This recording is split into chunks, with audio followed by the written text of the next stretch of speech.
This simple farmer looks to have put up a fight, albeit in vain. The words on this parchment are difficult to read, as if they were quickly written.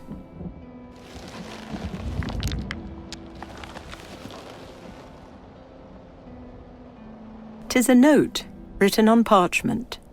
It reads, Elhood, the coals were unfit for the forge. Take care with the wood, you let it burn too high. Dirt first, then fire. See Sophos the shearer for kindling. Leonidas."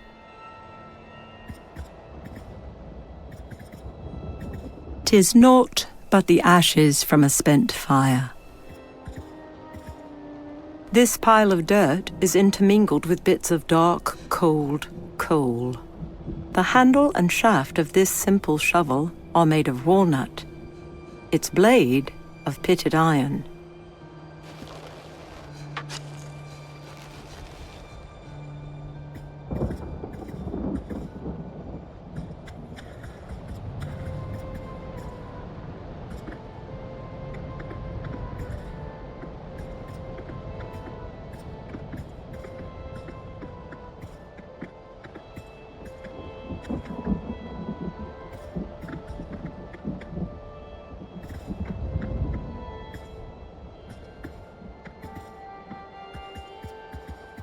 It is obvious that this man was trying to shield the woman from harm.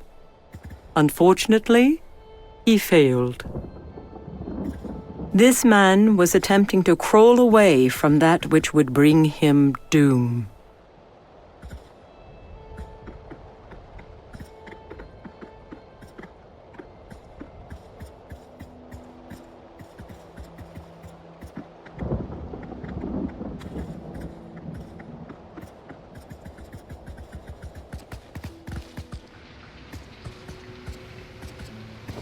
This stone is bereft of markings, offering no explanation for the small depression set into its surface.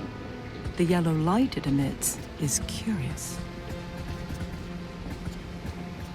The great statue of Hades, god of the underworld, lies still and dormant.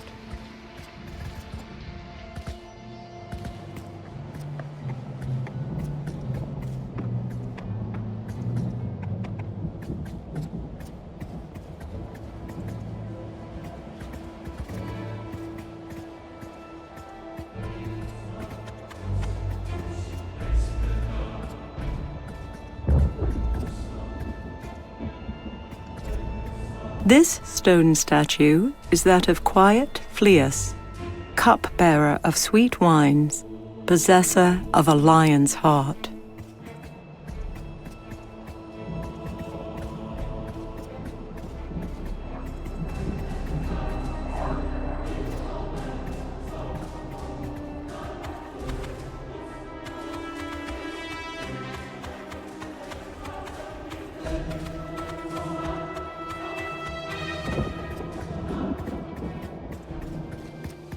As soon as Argonus steps from the shadows, the daughters of Phorcys raise their heads, their shared eye, sensing his presence.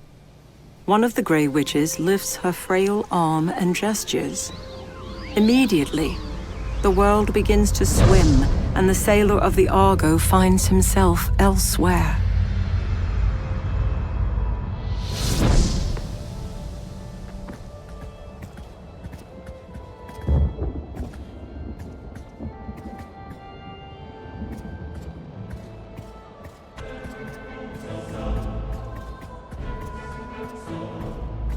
Before Argonus can take another step, the Cyclops lumbers toward the sailor, blocking his way. A low growl flows from clenched teeth, its meaning clear. Do not approach the petrified juvenile.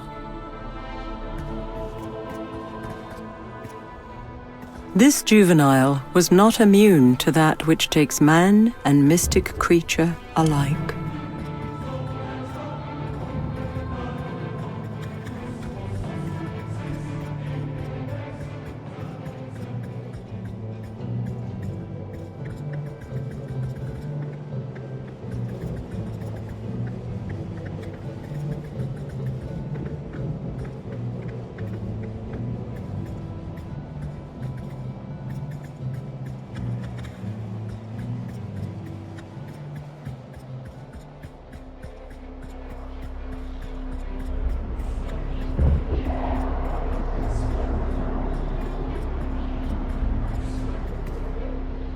Argonus takes a single cautious step forward before two eyes, set like burning coals, narrow and stop him cold. The Daimon's grotesque head regards the sailor. Nay, Argonus, son of Argus, thou cannot pass beyond this threshold. So says Hades, lord of the underworld. For just as many legions doth serve me and obey my will, so too Thanatos obeys the will of he who governs the dead.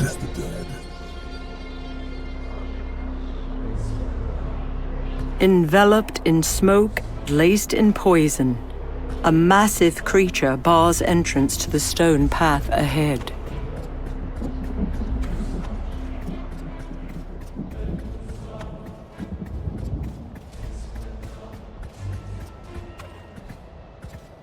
Butte, kinsman and falconer, is no more. The land of Tegea has lost a favored son. Bards will tell countless tales of Idas, he of boundless strength, and slayer of boar and centaur alike.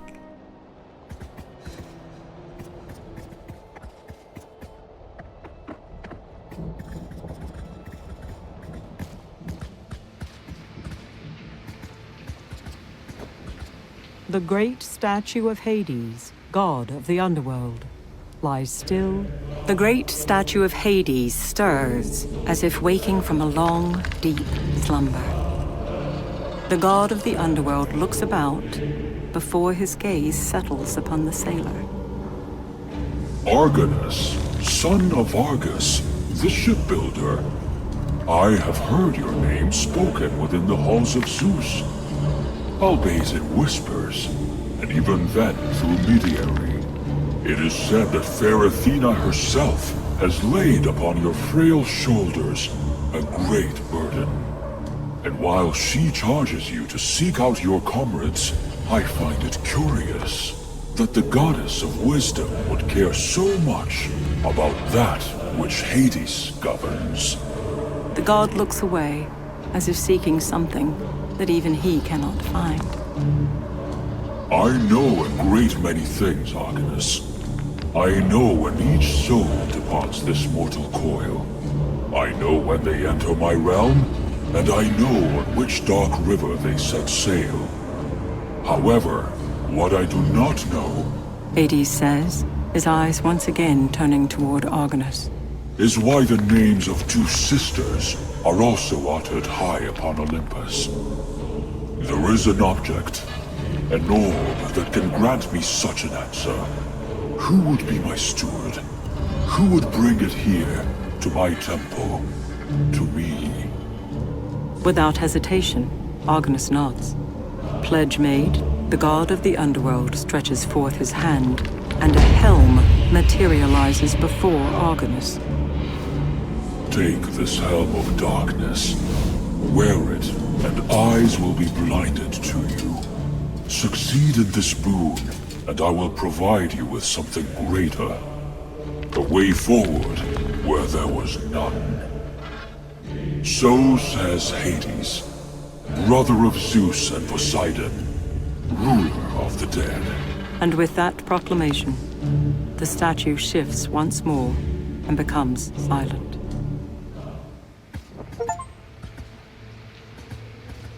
The owl appears mildly interested in the wanderings of wayfaring sailors.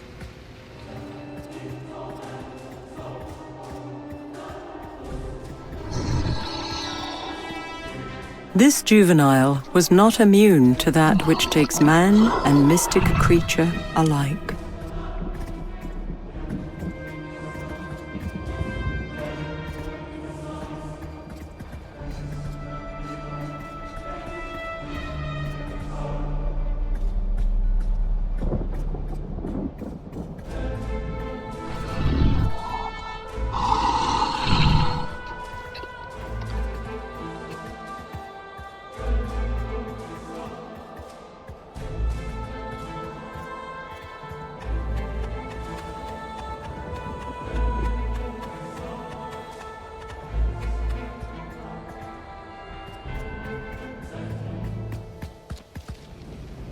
It does not take a chronicler nor a seer to recognize the women that warm themselves by the fire.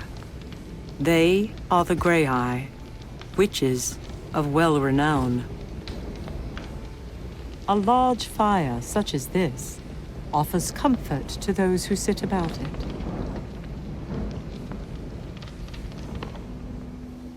With the aid of Hades' gift, the Grey-Eye are caught unawares as the smoke from the fire billows, carrying the potion within its grip.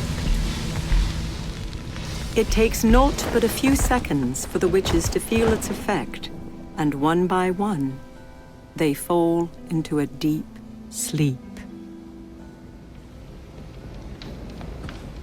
This orb, so coveted by the blind seeresses, is said to reveal both the past and future in equal measure.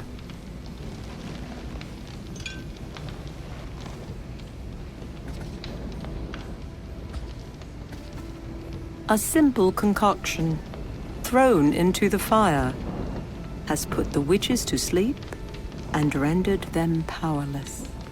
Finely embroidered pillows rest upon an equally elegant rug. 'Tis fitting that an iron cauldron is found here, standing at the ready. In preparation for a meal, 3 eels have been nailed to this rack. A glass calcinator, such as this, is essential when one practices alchemy. One can only speculate the strange purpose of such an apparatus. 'Tis the all-seeing eye of the Grey-Eye. Possessing such a thing shall surely lead one to ruin. It is obvious that the helm was given for a greater purpose, one that only the god Hades appears to fully comprehend.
Argonus holds out his hand, and the all-seeing eye of the Grey-Eye rises.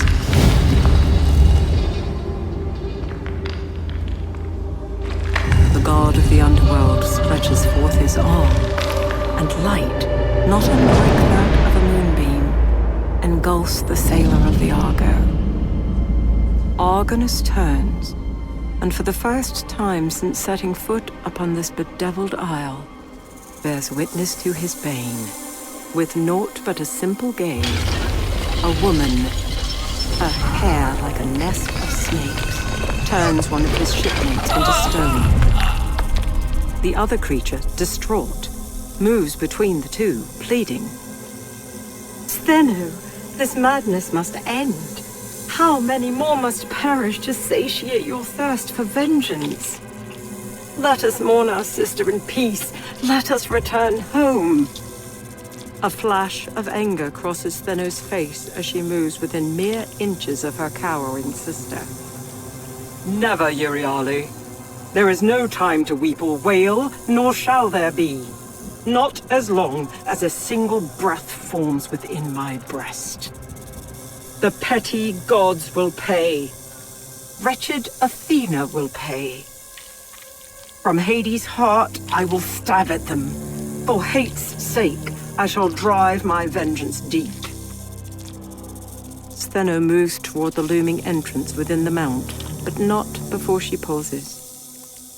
When shall my hate have its fill? When shall it be placated?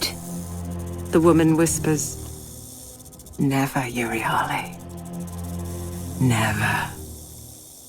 And with that, Steno is gone, and Euryale obediently follows her sister into the darkness, into her madness. The vision falters, and the light that fell from the hand of Hades follows before fading completely. The god of the underworld takes measure of Argonus, and with a final nod, the statue moves no more, and the helm vanishes from sight.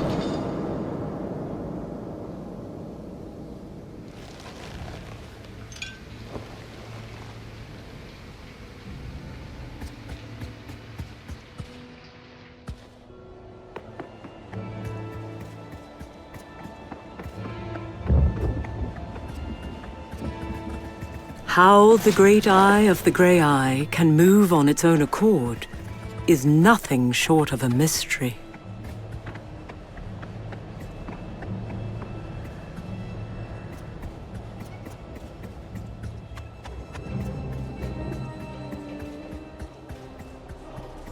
Some force, whether virtuous or malevolent, pulls at the eye of the witches.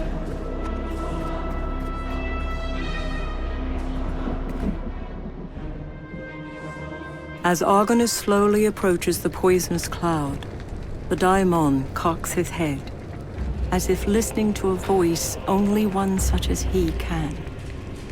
Seconds pass before the beast turns his attention to the sailor trembling before him. Never hath there been a time when Thanatos was commanded to forsake those souls he was sent to gather. And yet, this is the will of Hades, the one to whom I am subject. Once again, the daimon looks away before finally letting his dark gaze settle upon Argonus. I fear this was brought to be by thine own hands, Argonaut. For without thy influence, the Lord of the Underworld would not hold me hands. If I am to go forth, one must take my place. For if I cannot harvest the souls of those who remain between life and death, then the son of Argus must suffice. Thanatos lifts a claw into the air, and without further explanation, utters a single word. Menas ignis. Argonus screams as his hand is momentarily enveloped in flame. Just as quickly as it arrived, the pain passes. As the sailor looks upon his new hand in both horror and awe, the daimon begins to dissipate, leaving only the smell of ash in its wake. Moments later, that too fades from this world.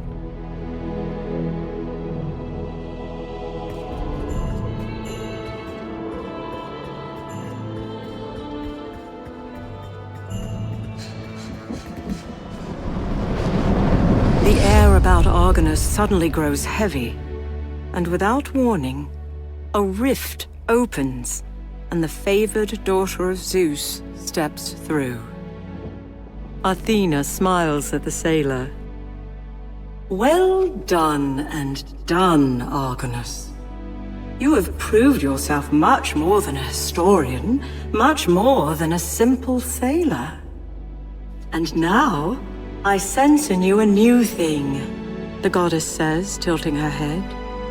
Do not withhold this gift from those who sailed blue seas and grey swells. Nor should you give up on your brethren, for while many have fallen, some still live. Again, I say to you, seek them out and save them. For the ones that have brought them low, you have now seen with your own eyes, Steno and Euryale, creatures of madness and spite. Athena's eyes narrow as she speaks with great authority. Gird yourself for what is ahead, son of Argus. Do not grow weary, for fair Athena is with you, and a boat awaits. The goddess slowly nods her head, and without another word, is taken up into the sky.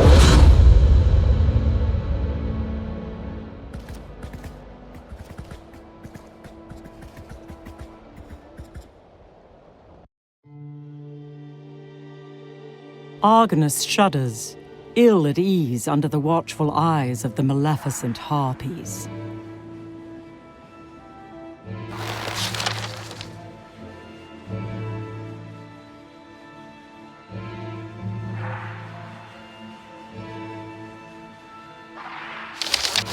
I have done the very thing that my brethren could not. I have stared into the loathsome eyes of the scourge and lived to tell the tale. 'Tis true, for I have watched in horror as mighty Cepheus, brother of Amphidamas, did succumb to its devilry. Those who doubt my sight, the apostates and illiterate, might say what I beheld was nothing more than a fevered dream, summoned from human frailties. Others would spout that the vision was a trick of the mind, a glamour to take hold of weak and hopeful fools. 'Tis not so. I know the thing witnessed by this sailor was neither feebled madness nor dark illusion. The form that death now takes, the very one that has brought the men of the Argo to ruin, is that of the dread Gorgons. Never will my eyes forget this, nor my heart forgive such great transgressions. My will is unfaltering, and I shall neither mourn nor wallow in my infirmities.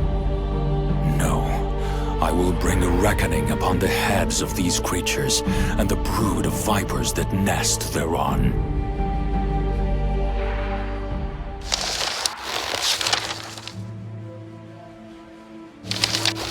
Forgive this historian, as I find it impossible to fully comprehend, much less lay onto parchment, that which concerns the burden laid upon me by the daimon. It is as if proper words seek to evade me, refusing to form upon my lips. In the days that I stood ready at Jason's elbow, I can recount only one kindred encounter, one worthy of both bards and those who would gather at the poet's feet. Listen to this tale if you have ears to hear. We had brought mighty Argo to shore on Lemnos, the Sintian Isle, under the cover of darkest night. As our feet found dry ground, we were set upon by towering men, pale like the moon itself, and laden with sword, spear, and axe. As Helion, son of Helios, fell, mortally wounded in the grave battle, a great billow of smoke appeared, and a disfigured hand formed within it. That is when I beheld Helion's soul rise from his mortal frame and depart this world. And although my mind cannot hold fast to this new encounter, nor this hand that I now possess, Thanatos' last words of mystery burn like flame before my eyes. For if I cannot harvest the souls of those who remain between life and death, then the son of Argus must suffice.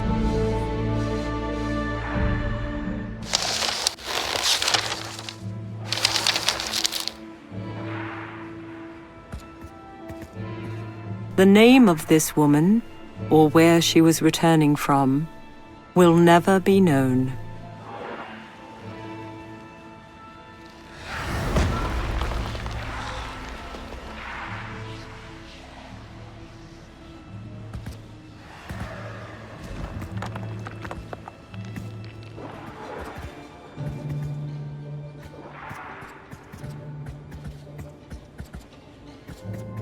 Unless repaired, this discarded cart is of little use. The terror that has a grip on this island has easily overtaken this man.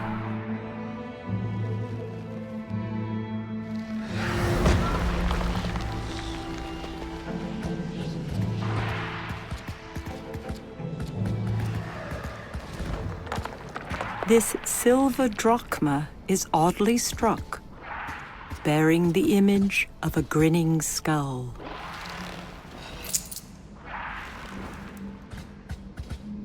Wooden planks and animal skins do not a comfortable bed make. This appears to be a note written on fine parchment.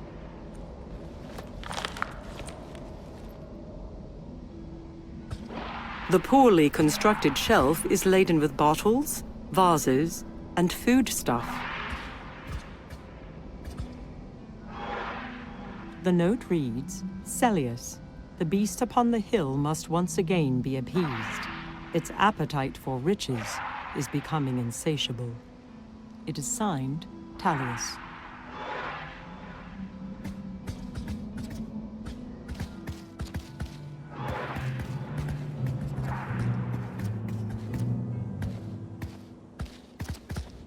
Although no fire burns within, this clay stove is still warm to the touch.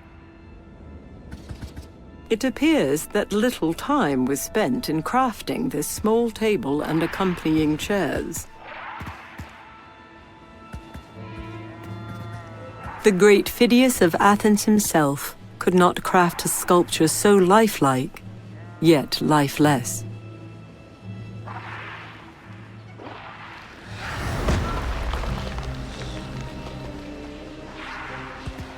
This boy was caught off guard and had little time to discern friend from foe.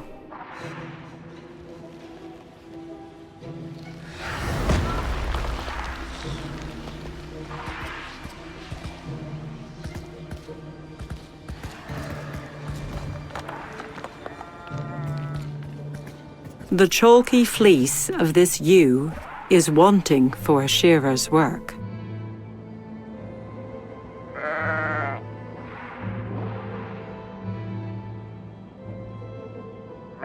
With a quick stroke, Argonus removes a small clump of the beast's fleece.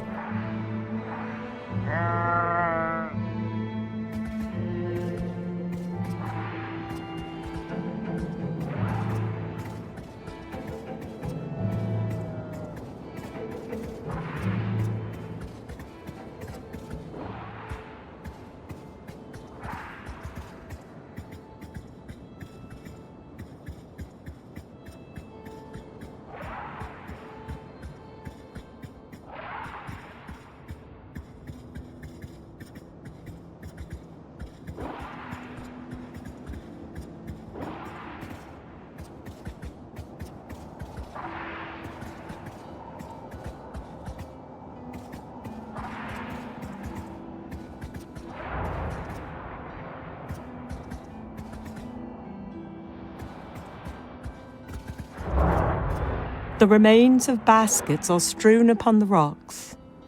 Perhaps these once contained offerings meant to satiate the beast. During his adventures, Argonus has beheld many a fabled beast. None, however, compare to the majesty of this creature. Both lion and eagle melded into one. Gold can be seen scattered throughout this massive nest. The gaze from the griffin brings the sailor pause. Argonus slowly retreats, leaving the golden treasure be.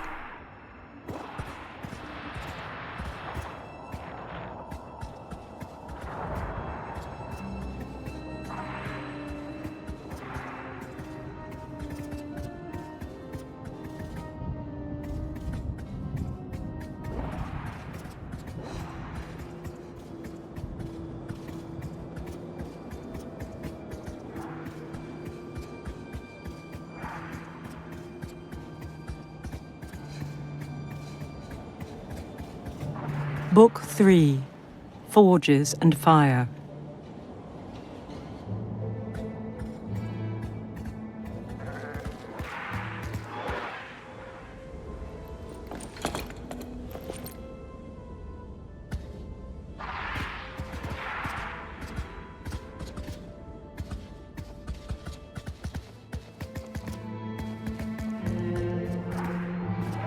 Based on his posture, It is obvious that the terror that haunts this isle caught this man by surprise.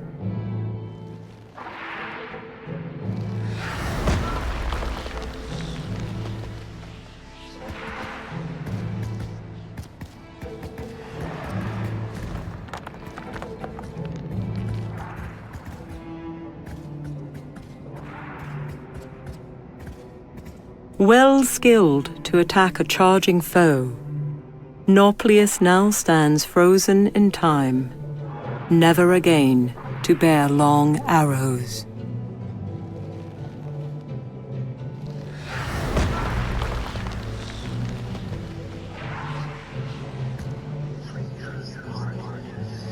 This stone visage is of Peleus, warder of Thespia, who surpassed all men in naval skill, be it on high seas or curving shores.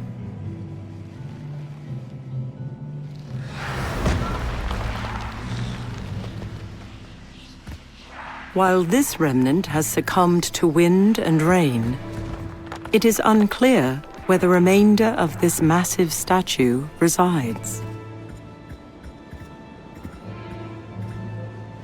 This woman, no doubt a worshipper by her garment, shall forever pluck at wildflowers.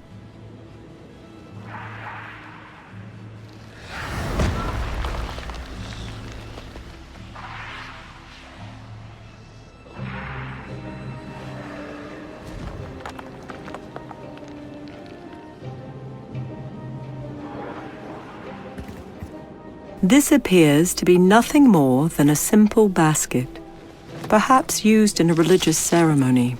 Argonus adds the golden apples he is carrying to the basket.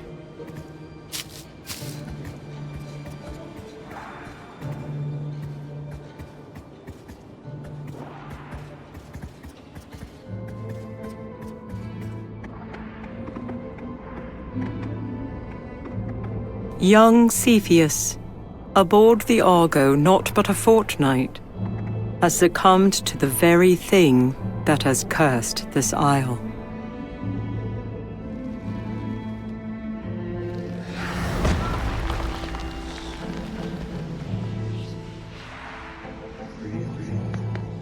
A notch in the doorframe can be seen behind this large stone statue, but cannot be reached without first moving the impediment. Argonus puts his weight against the stone, but is unable to move the statue even a hand's breadth.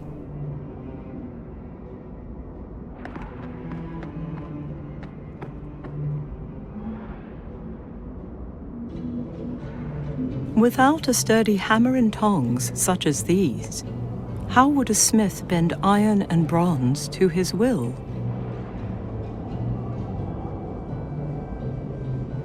Combined with flint and steel, the wool will serve as tinder and, no doubt, produce a fine flame. Golden apples such as these could seduce both man and creature alike.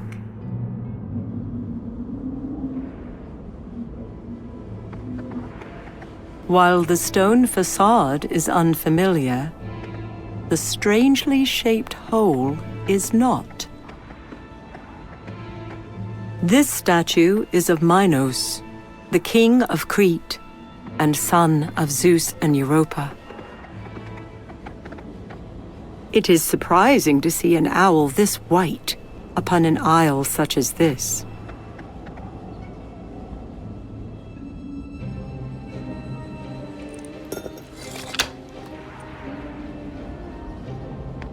No keyhole or handle can be found among the intricate symmetrical patterns carved into these stone doors.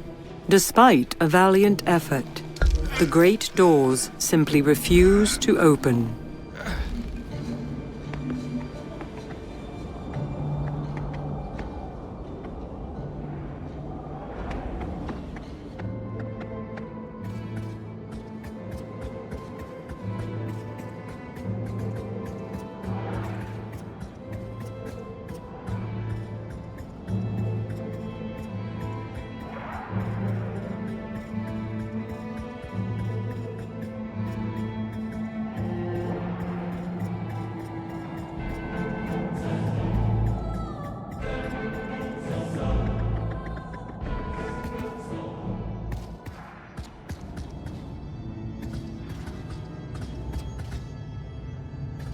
This stone forge is bereft of coal and, for the moment, useless.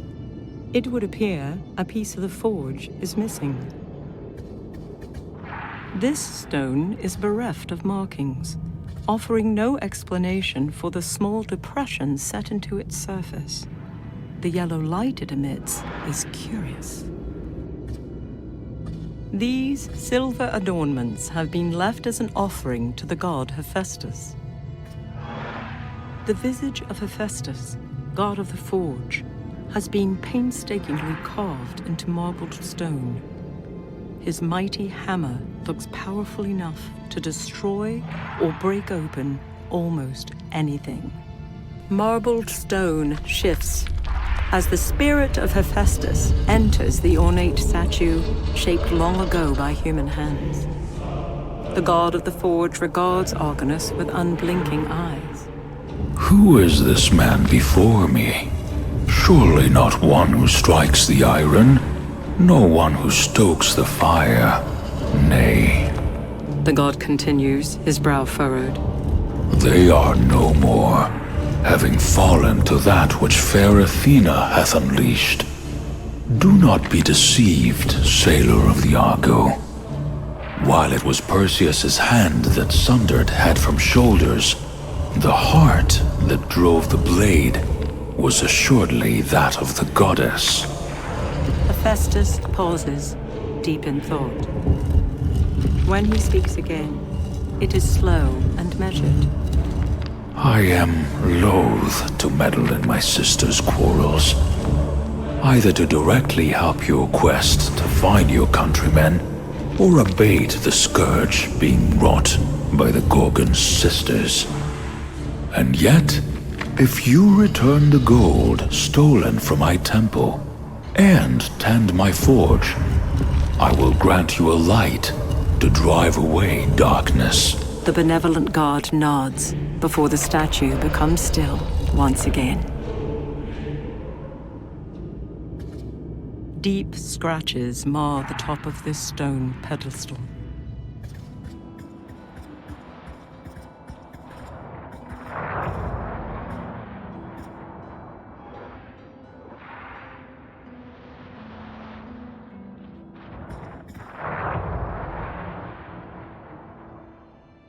Argonus approaches the griffin cautiously, glancing anxiously toward the skies before setting the gold-laden basket upon the sod.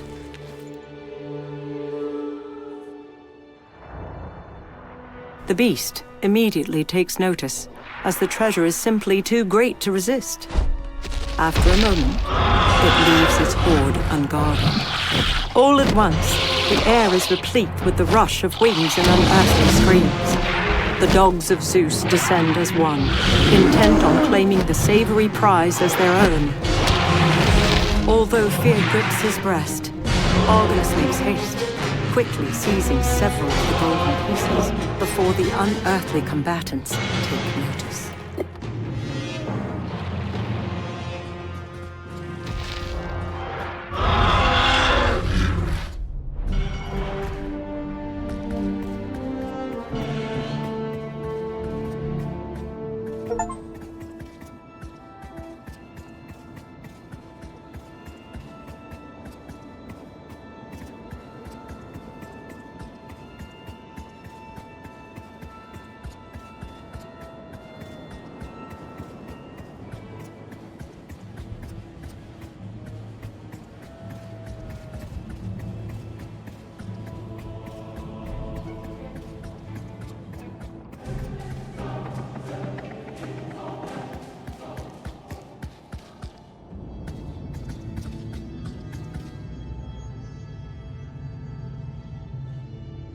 Like a hunter returning with prized spoils, Argonus holds the golden artifacts high, and the statue of Hephaestus stirs. Well done, Argonus. The god of smiths says, nodding. While I will not interfere with that which has been set into motion, mighty Hephaestus can instruct. Can he not? The god motions to the forge. 4 things are paramount, Argonaut. Coal for the fire, air to stoke, metal to shape, and a tool to shape it. He then points to Argonus. Sailor, historian, mapmaker, and soon metallurgist. Surely your father Argus would approve. And with that, Hephaestus looks away and moves no more. These golden adornments, once stolen by the Griffin, are now returned by a sailor.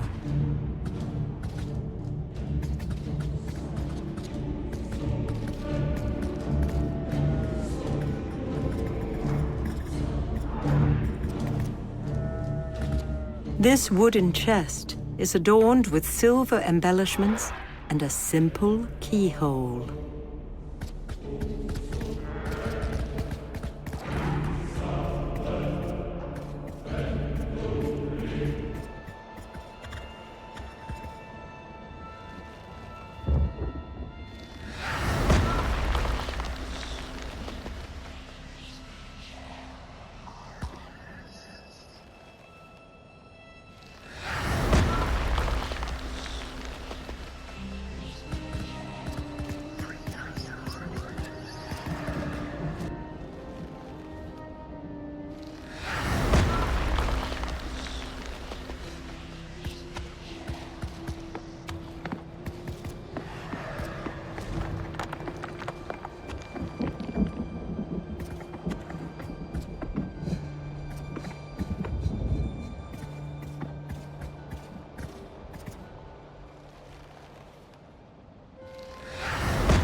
Under the watchful eye of the Cyclops, Argonus frees the soul of his friend, hoping the beast understands the sailor's intent. Argonus approaches the petrified creature slowly, glancing back and forth between it and the adult Cyclops. When Argonus reaches the stone creature, he realizes that the adult not only witnessed him freeing the soul of the Argonaut, but must have grasped what could be done for his child. Raising his hand slowly, Argonus allows the power of the diamond to flow through him and into the young Cyclops. The adult begins to wail as the stone breaks, falling to the earth just as the soul of the beast rises and dissipates.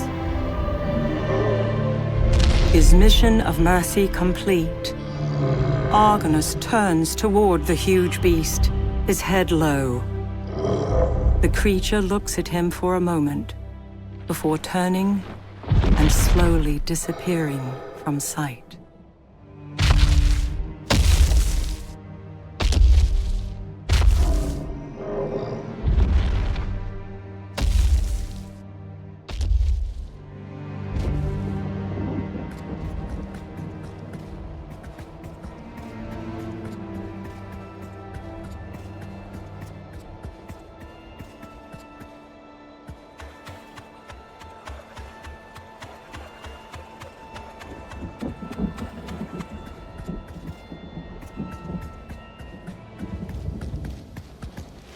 Cautiously, Argonus approaches the distraught Grey-Eye, their one eye held out before him, an olive branch extended.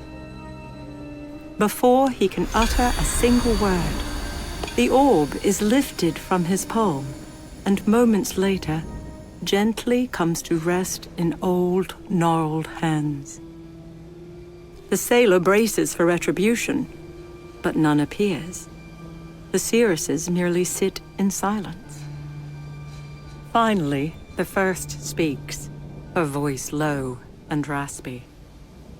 This we have not foreseen. The second follows, Stolen yet returned. The third continues.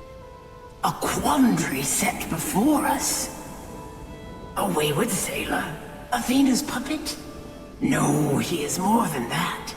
The witches become quiet once again, staring into a fire that they cannot see, pondering the fate of an uncommon thief. We know not where this ends. The first breaks the silence. We cannot stop it. There's the second. Mayhap this one can. Finishes the third. With that, the first Grey Eye lifts her hand and slowly draws something in the air. The world around Argonus wavers, and he becomes a captive audience to words once spoken between goddess and mortal man. Come, my lovely Medusa. Lay with me again. Oh, please, great Poseidon, I cannot. I am sworn in service to Athena. Oh, no. No! Poseidon, you dare defile what is mine? And here, in my sacred temple? Mind thy tongue, Athena. Yes, the Lord of the Seas dares. But what of it?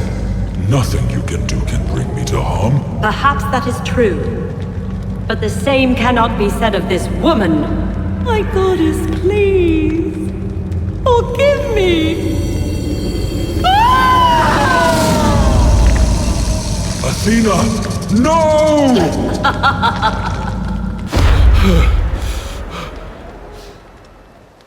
As the words fade from his ears, Argonus searches for the witches in vain, wondering how a simple sailor can bear witness to such past events.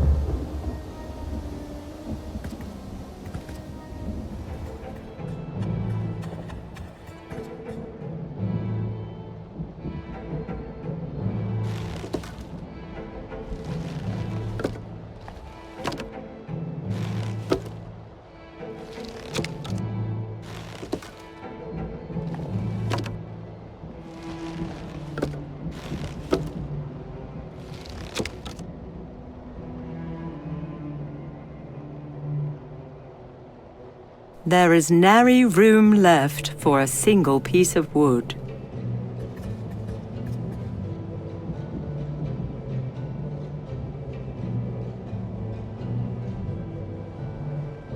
It is unclear from where the Griffin stole this armor. Regardless, gold is not an ideal metal to be used in battle.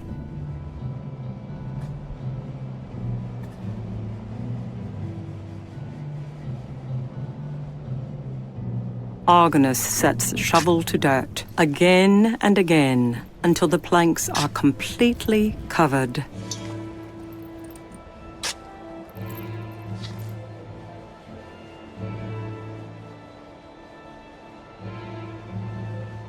It takes only a single strike of steel on flint to produce a fine flame.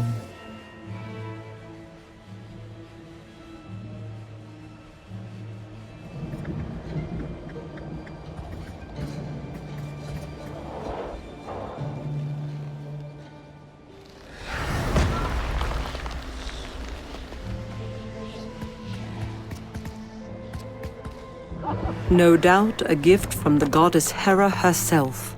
A noble steed with white wings and ivory coat stands waiting. The great white horse recognizes Argonus, and within moments carries the sailor of the Argo over the gorge and into the gray skies above.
With a simple gesture, Argonus frees the soul of the animal from its stone prison. It appears that little time was spent in crafting this small table and accompanying chairs. Poorly made wooden chairs frame an equally paltry table. This simple bronze key lacks any sort of embellishment.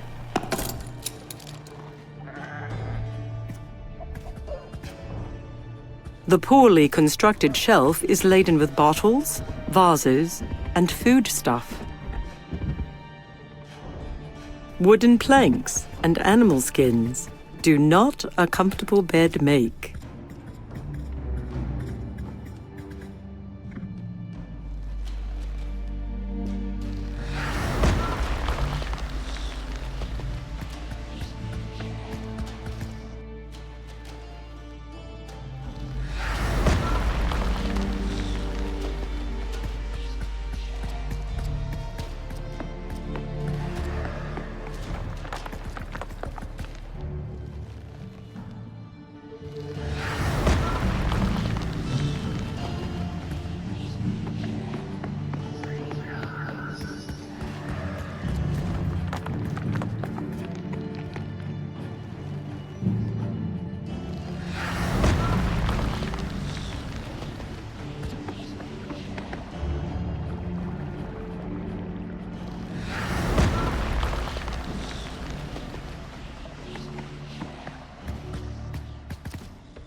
Argonus shows compassion for the poor creature, setting its soul free from the bewitchment that fell upon it.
With a simple gesture, Argonus frees the soul of the animal from its stone prison.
Die! Die!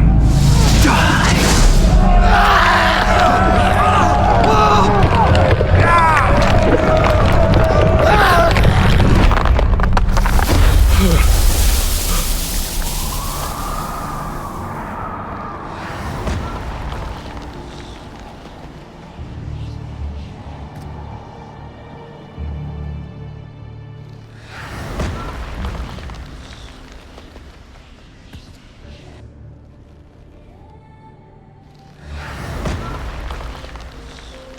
As the Hydra crumbles to the sod, the soul of the beast does not appear, nor does it succumb to Hades' call and depart to the underworld. Amidst the rubble, a large stone remains, unscathed by the power of the diamond's touch.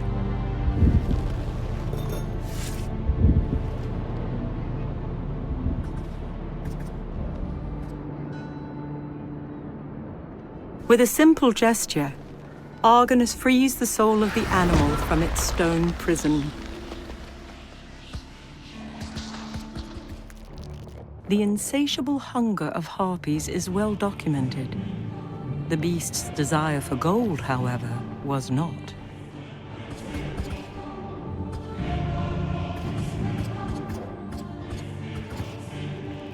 The great white horse recognizes Argonus, and within moments, carries the sailor of the Argo over the gorge and into the grey skies above.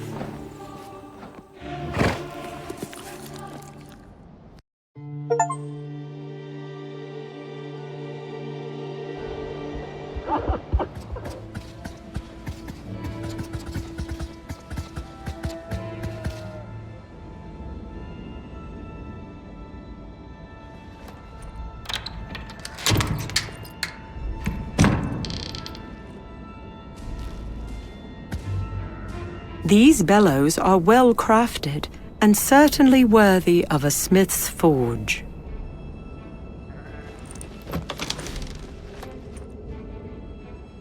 The shape and color of this keystone is familiar, mirroring the one pulled from wet sand.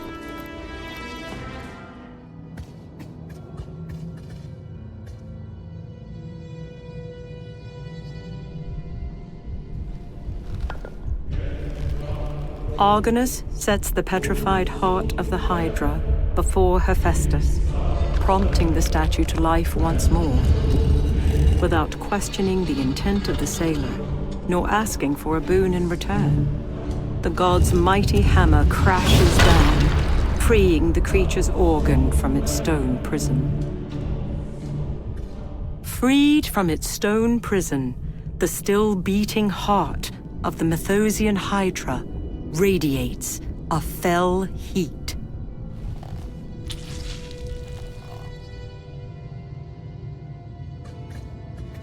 This stone forge is bereft of coal and, for the moment, useless. It would appear a piece of the forge is missing.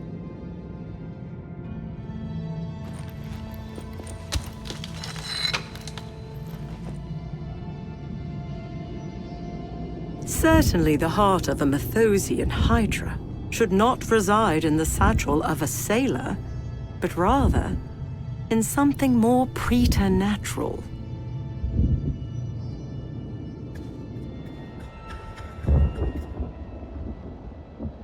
This pile of dirt is intermingled with bits of dark, cold coal.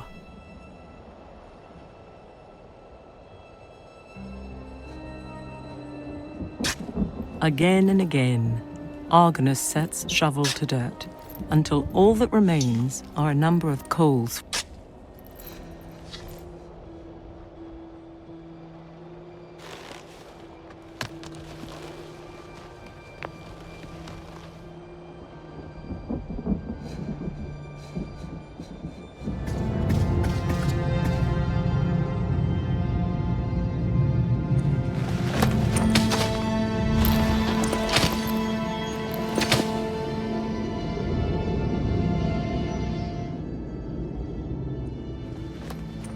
Argonus sets the wool into the forge, It takes only a single strike of steel on flint to produce a fine flame.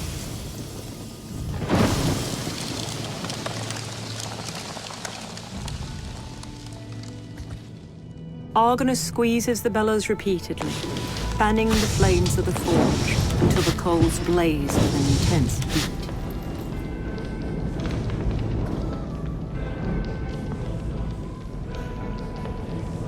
The griffin's gold is set carefully within the forge. It doesn't take long for the soft metal to begin to glow.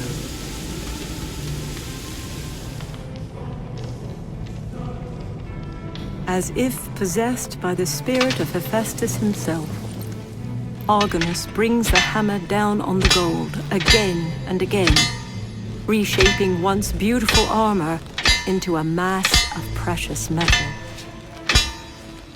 Divine power continues to drive his strokes as unrecognizable form takes shape and after time becomes something far more than the sailor thought he could construct. A light to drive away darkness.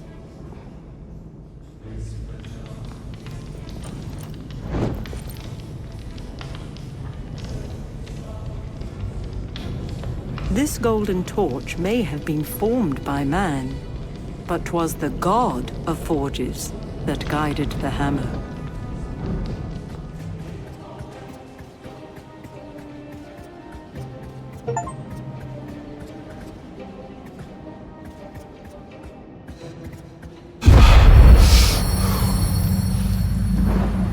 Come, Pellis, sit by the fire. Do not tarry in darkness, as it is only shadows you chase. Mayhap so, Nauplius, but is it not what is cloaked in shadows we seek? That which has brought all we know to ruin? That I cannot say, but ponder this. If fair Athena appeared before us, bestowing hope, would she not also offer protection? I know not. All that is certain is that a fear grips my heart like no other. Athena's promises do little to... Hold! What manner of creature are...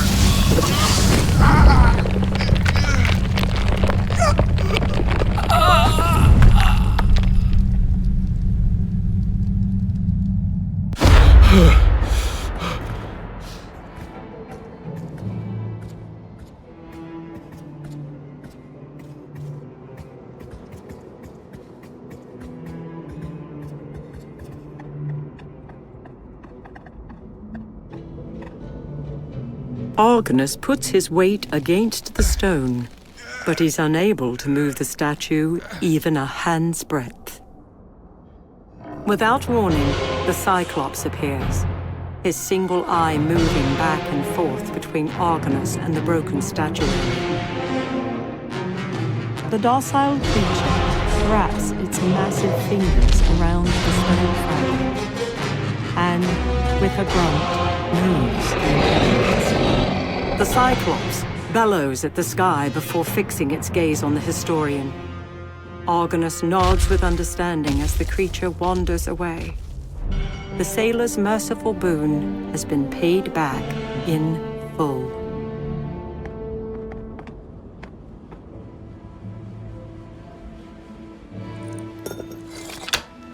The final keystone placed, a deep grinding fills the air, and heavy stone doors slowly open, revealing a dark passageway beyond.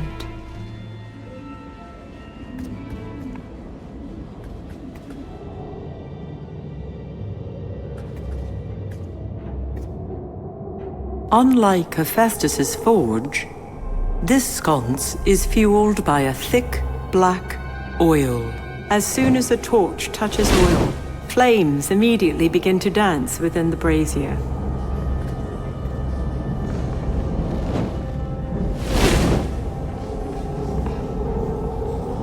Firelight shines upon the stone, clearly showing an embossed design of circular corridors. Expertly crafted, this small circle is set within a channel, allowing it to move freely.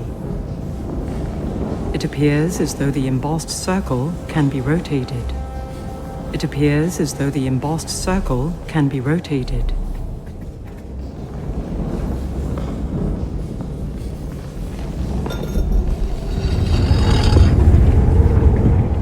Firelight shines upon the stone, clearly showing an embossed design of circular corridors.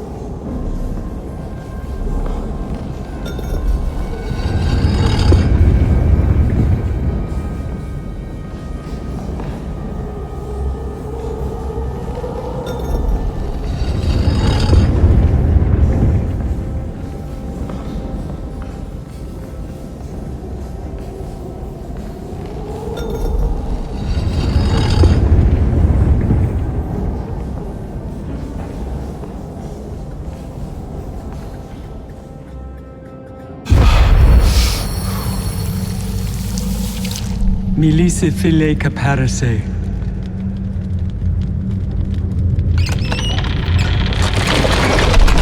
Come, Euryale. It is time. No, What did you say? I will go no further, and neither will you. I won't let you. You won't let me? You won't let me?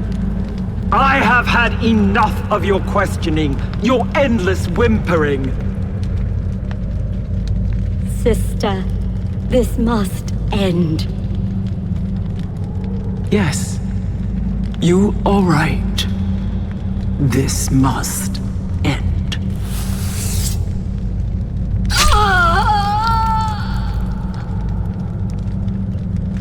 What have you done, Zeno? What was required. Goodbye, Euryale.